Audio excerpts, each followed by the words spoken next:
Voici la maxime numéro 44. Elle traite de l'empathie, mais une nouvelle fois, Glodus se mélange un peu les crayons.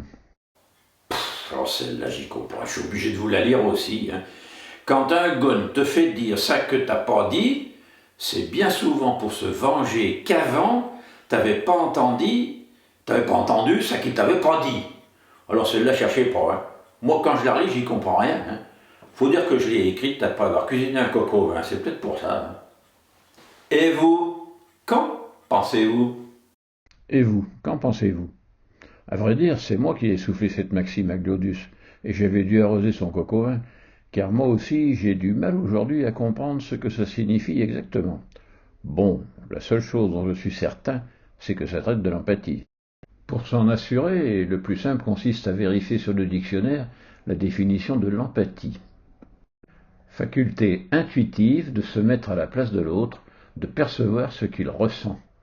Se mettre à la place de l'autre. Mais est-ce vraiment réaliste?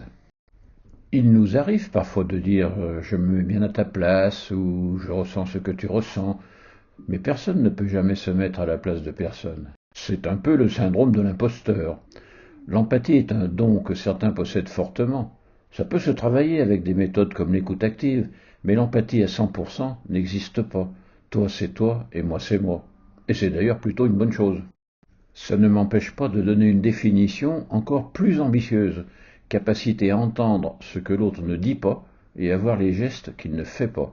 C'est ce que Glodus a tenté d'exprimer cette semaine. C'est tout pour aujourd'hui. Pour la suite, eh bien, c'est vous qui voyez. Et bien sûr, tournez-vous dans le sens des vents favorables, c'est tellement plus cool.